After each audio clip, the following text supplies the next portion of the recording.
धनपुर गांव में गर्मी ने कहर मचा रखा था। हर कोई गर्मी की वजह से परेशान था। सूरज सुबह निकलते ही आग बरसाने लगता था और दोपहर होते होते तो ऐसा लगता था मानो आसमान से अंगारे गिर रहे हों। खेत सूखने लगे थे, कुएं और तालाबों का पानी भी कम होता जा रहा था और जानवर भी गर्मी से बेहाल होकर इधर उधर छाया ढूंढते फिरते थे। उसी गांव में नंदू रहता था। नंदू अपनी झोपड़ी के सामने वाले पेड़ के नीचे बैठा था। उसकी उम्र तो अभी 40 की ही थी, लेकिन गरीबी और कड़ी धूप ने उसके चेहरे पर झुर्रियों का ऐसा जाल बुन दिया था कि वो 60 का दिखता था। हे ईश्वर, क्या इस बार सावन का रास्ता भूल गए हो? ये गर्मी कैसा कहर बरसा रही है। हर कोई इस गर्मी से परेशान है। अभी तो सुबह ही हुई है और इतनी गर्मी पड़ रही है कि जीना दुश्वार हो रहा है। तभी घर के भीतर से कराहने की आवाज आती है। ये फूलमती थी, नंदू की अर्धांगिनी। वो पिछले 3 दिनों से लू की चपेट में थी। दोपहर में घर तवे की तरह तपने लगता था। अंदर की उमस इतनी भयानक थी कि स्वस्थ आदमी का दम घुट जाए। नंदू, ओ नंदू, थोड़ा पानी, गला सूख के काटा हो गया है। नंदू झट से उठा और कोने में रखे मिट्टी के मटके के पास गया। उसने मटके को हिलाया तो मटका खाली था। सुबह हीरा जो 2 लोटा पानी लाया था वो फूलमती के माथे पर पट्टी रखने में ही खत्म हो गया। नंदू का अपना हलक भी सूखा हुआ था। धैर्य रख फूलमती, अभी हीरा को ठाकुर बद्री प्रसाद के कुएं पर भेजा है। वो आता ही होगा। हमारे कुएं का पानी तो कल ही पाताल चला गया। अब तो बस पत्थर बचे हैं वहाँ। गांव का सार्वजनिक कुआं सूख चुका था। अब पानी का एक ही सहारा था, ठाकुर बद्री प्रसाद का निजी कुआं, जहां से नीची जाति और गरीबों को पानी लेना एक युद्ध जीतने जैसा था। नंदू घर के दरवाजे पर आकर खड़ा हो गया और उस तपती धूप में अपने बेटे की राह देखने लगा। तभी उसका बेटा हीरा हाथ में मटका लिए नंगे पांव भागता हुआ आ रहा था। वो नंदू के पास आकर कहता है, बापू, बापू। ठाकुर जी के कारिंदे ने बहुत डांटा। कहने लगा, रोज रोज यहाँ मुंह उठाए चले आते हो, हमारे कुएं का पानी कम हो रहा है। उसने मुझे कुएं से पानी नहीं लेने दिया। मैं चोरी छुपे ये थोड़ा सा पानी ले पाया। नंदू ने मटका देखा। मटके में थोड़ा सा पानी था। नंदू वो पानी अपनी पत्नी को पिला देता है। फूलमती देह अभी भी बुखार से भट्टी की तरह दहक रही थी। हीरा, तेरी माँ को तो अभी भी बहुत तेज बुखार है। पिताजी, माँ की हालत अब देखी नहीं जाती। बेटा, हाथ में एक धेला नहीं है। तेरी माँ का बुखार का इलाज कहाँ से करवाऊं? इसने सुबह से कुछ खाया भी नहीं है। गर्मी केवल बाहर नहीं थी, पेट के अंदर भी भूख की आग धधक रही थी। सुबह से घर में चूल्हा नहीं जला था, जिससे नंदू और उसकी पत्नी का बुरा हाल था। तभी गांव के पटवारी साहब घोड़े पर सवार होकर नंदू के घर आते हैं। नंदू जल्दी से घर से बाहर आता है और पटवारी को झुककर सलाम करता है। पटवारी नंदू से कहता है, क्यों रे नंदू, सुना है तेरी मेड़ पर जो नीम का पेड़ है उसे काटने की सोच रहा है। याद रखना, बिना सरकारी कागज के कुल्हाड़ी चलाई तो जेल की हवा खाएगा। सरकार, वो पेड़ तो सूख गया है। सोचा था उसे बेचकर 2 जून की रोटी और फूलमती की दवा का इंतजाम कर लूंगा। फूलमती बहुत बीमार है।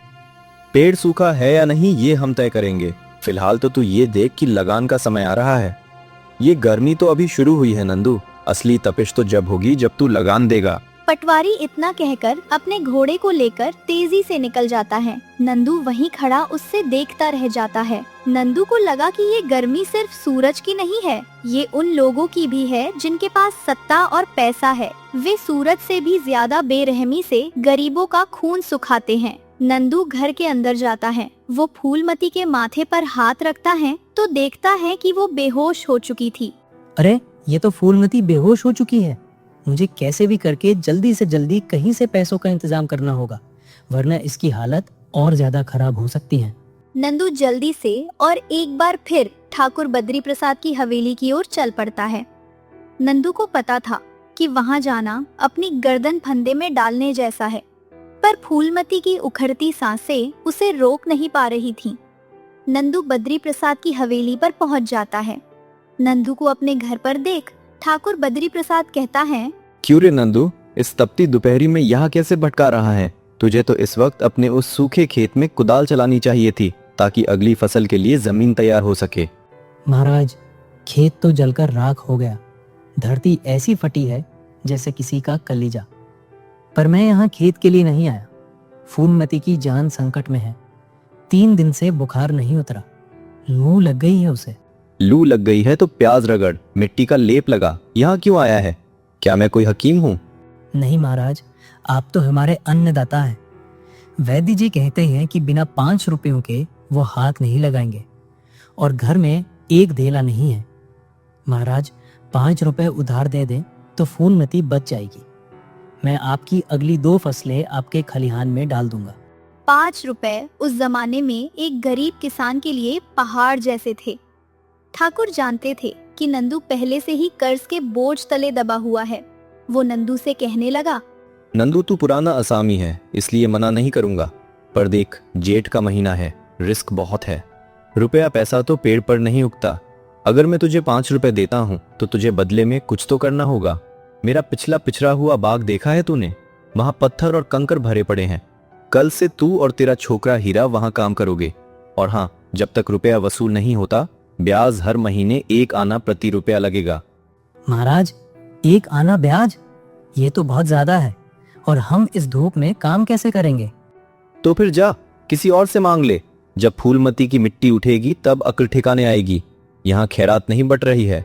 नंदू का कलेजा मुंह को आ गया। मिट्टी उठेगी, इन शब्दों ने उसे भीतर तक हिला दिया। नहीं महाराज, ऐसा मत कहिए। मैं कल सुबह से ही बाग में पहुंच जाऊंगा। बस 5 रुपए दे दीजिए।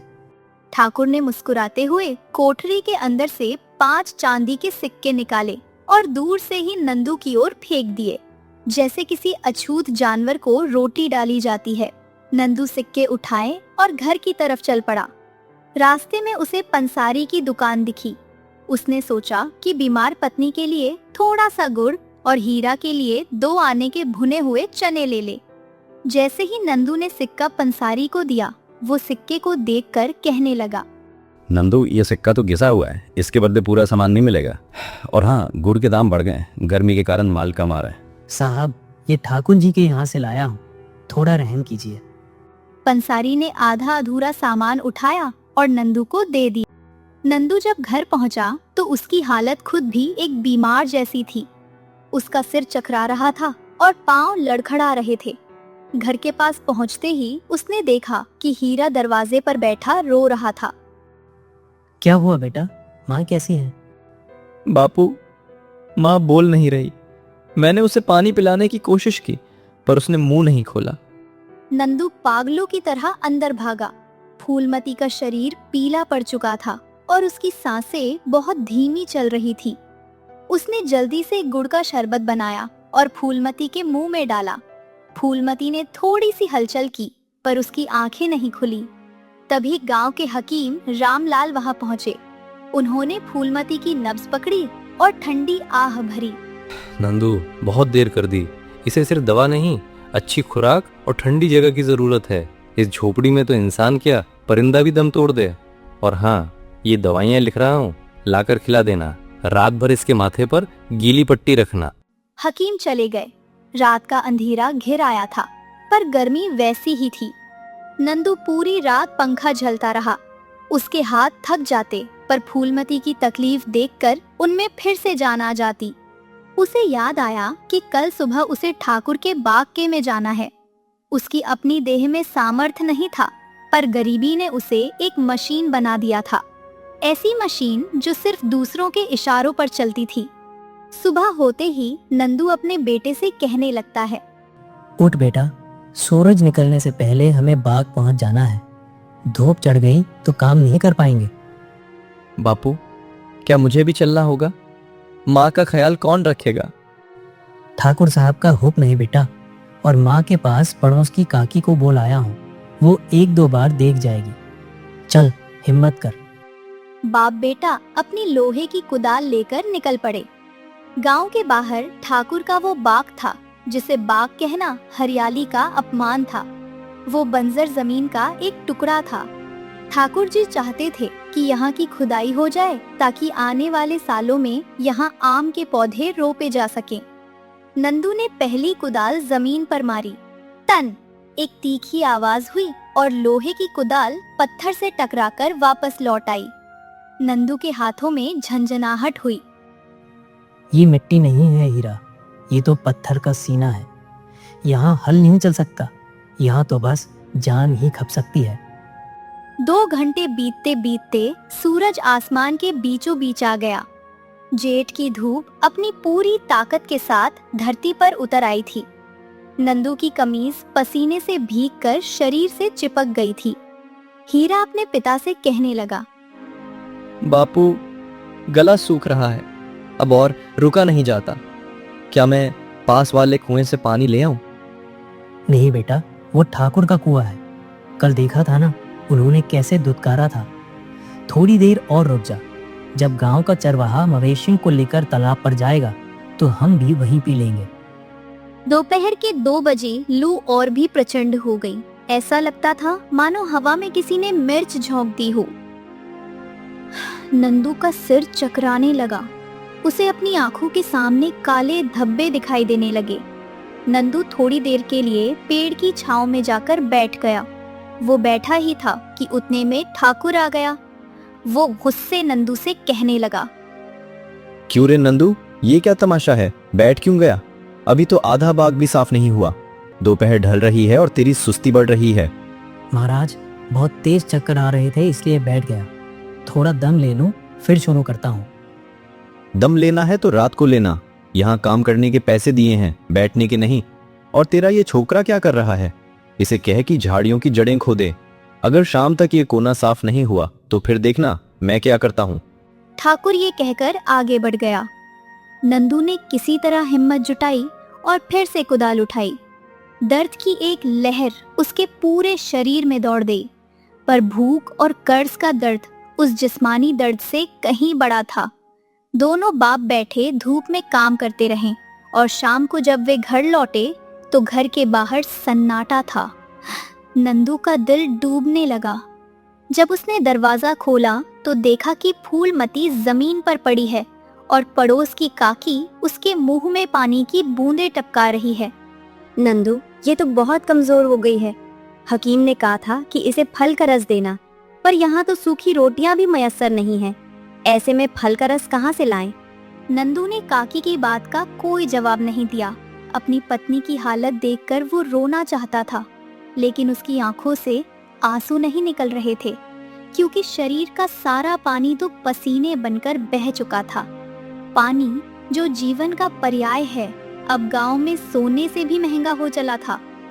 जिनके पास पैसा था उन्होंने कोसों दूर से बैलगाड़ियों पर पानी मंगवाना शुरू कर दिया था, पर नंदू जैसे लोगों के लिए तो केवल ईश्वर का भरोसा और अपनी आंखों के आंसू ही शेष थे। गली सुबह दोनों बाप बैठे फिर से ठाकुर के बाग पर पहुंच जाते हैं।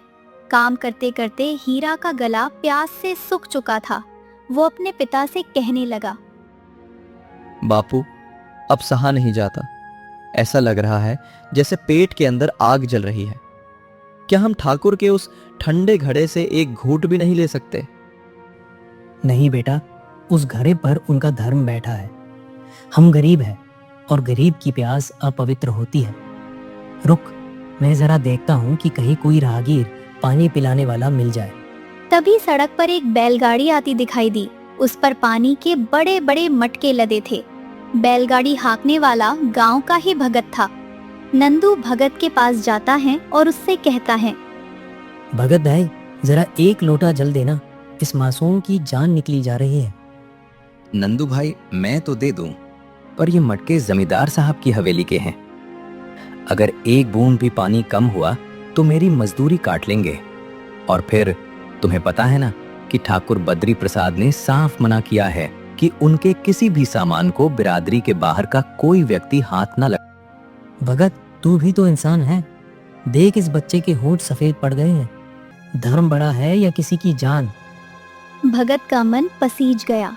उसने चुपके से एक छोटा सा कटोरा भरा और हीरा की ओर बढ़ाया। हीरा ने जैसे ही वो पानी पिया, उसकी आंखों में चमक लौट आई, लेकिन ये सुकून पल भर का था। तभी पीछे से ठाकुर का कारिंदा गिरधारी लाठी फटकाता हुआ आ गया। अबे ओ भगत, ये क्या धर्म कर रहा है?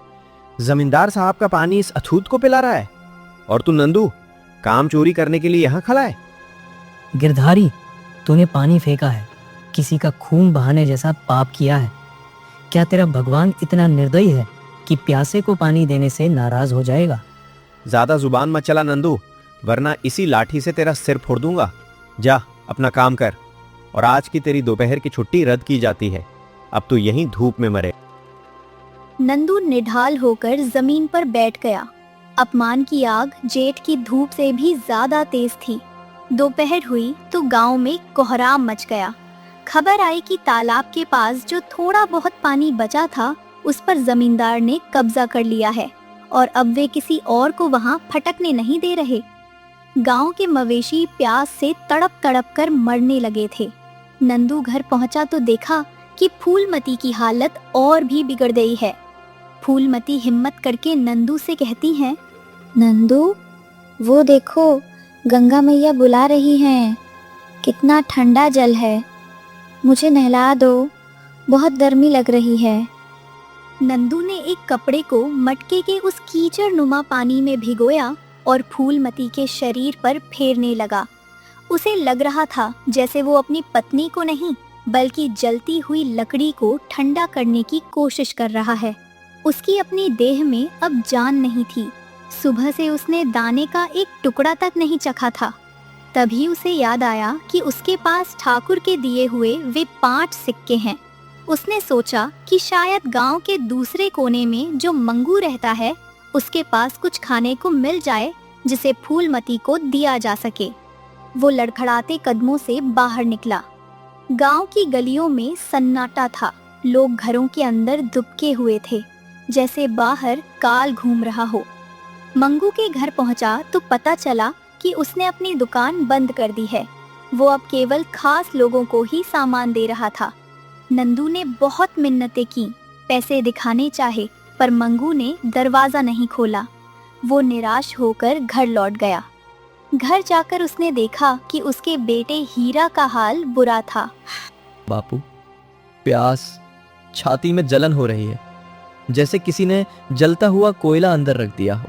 धैर्य रख मेरे लाल, आज मैं बाग नहीं जाऊंगा। आज मैं उस नीले है साहब के बंगले की ओर जाऊंगा। सुना है वहां नहर का पानी आता है, शायद वहां से कुछ मिल जाए। नंदू ने एक मटका उठाया और तपती पगडंडी पर चल पड़ा। नीलहे साहब का बंगला गांव से 3 कोस दूर था। रास्ता इतना वीरान और तप्त था कि ऐसा लगता था जैसे साक्षात यमराज अपनी जीभ फैलाए खड़े हों। नंदू का अपना सिर चकरा रहा था, पर पिता का हृदय उसे ढकेल रहा था। जैसे ही वो बंगले के पास पहुंचा, उसने देखा कि वहां पहरा कड़ा है।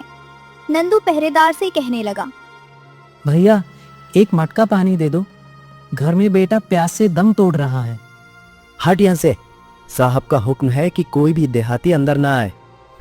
ये पानी साहब के घोड़ों और कुत्तों के लिए है। जा तालाब में देख। घोड़ों के लिए है? क्या इंसान की जान जानवर से भी सस्ती हो गई? नंदू को वहां से धक्के मारकर निकाल दिया गया। वो अपमान का जहर पीकर वापस लौटने लगा। रास्ते में उसे ठाकुर बद्री प्रसाद का वही कुआं दिखा। वहां सन्नाटा था। दोपहर की वजह से पहरेदार भी कहीं छाया में सो रहे थे। नंदू के मन में एक बिजली कौंधी, मर्यादा या जान। उसने अपनी पूरी जिंदगी नीच होने के डर और छुआछूत की बेड़ियों में गुजार दी थी, पर आज उसके सामने हीरा का चेहरा था। उसने चुपके से कुएं की जगत पर कदम रखा। उसके पैर कांप रहे थे। उसे लगा जैसे सदियों पुरानी परंपराएं उसे पीछे खींच रही हैं। उसने डोल कुएं में डाला। जैसे ही उसने डोल ऊपर खींचा, पीछे से एक दहाड़ सुनाई दी। पकड़ो, पकड़ो इस पापी को, इसने मेरा कुआं अपवित्र कर दिया। नंदू भाग सकता था, पर वो मंत्रमुग्ध होकर उस मटके में भरे साफ पारदर्शी पानी को देख रहा था। ठाकुर के कारिंदों ने उसे पकड़ लिया, मटके का सारा पानी फेंक दिया। नंदू को लातों और घूंसों से मारा गया, पर वो चीखा नहीं। उसकी नजरें उस गीली मिट्टी पर टिकी थीं, जहां पानी गिरा था। तेरी ये हिम्मत नंदू, तूने मेरा धर्म भ्रष्ट कर दिया। अब इस कुएं की शांति करानी होगी। सैकड़ों रुपए खर्च होंगे, वो सब तेरे सिर मना जाएगा। महाराज, आपका धर्म इतना छोटा है कि एक प्यासे के हाथ लगाने से टूट गया। मेरा धर्म तो कल ही मर गया था, जब मैंने अपनी पत्नी को तड़पते देखा। लीजिए, मार लीजिए, पर याद रखिए, जब ईश्वर हिसाब मांगेगा तो वो ये नहीं पूछेगा कि कुआं किसका था, वह पूछेगा कि प्यासा कौन था। नंदू को अधमरा करके छोड़ दिया गया। वो घिसटते हुए घर पहुंचा।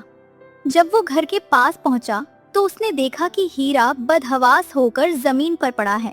हीरा बेटा, आंखें खोल, देख मैं आ गया। हीरा ने धीरे से आंखें खोली। उसके होठ पूरी तरह नीले पड़ चुके थे। उसने अपने पिता के चेहरे पर लगे चोट के निशान देखे और रोने लगा। अपने बेटे को रोता देख नंदू ने एक बड़ा निर्णय लिया। उसने समझ लिया कि इस गांव में रहकर वो ना फूलमती को बचा पाएगा और ना हीरा के भविष्य को। नंदू अपनी पत्नी से कहने लगा, फूलमती उठ, हमें यहाँ से जाना होगा। यहाँ रहकर तुम कभी ठीक नहीं हो पाओगी। नंदू ने अपनी फटी हुई पोटली में फूलमती की एक पुरानी साड़ी, हीरा का एक फटा कुर्ता और वो मिट्टी का खाली मटका बांध लिया। उसने फूलमती को सहारा देकर उठाया।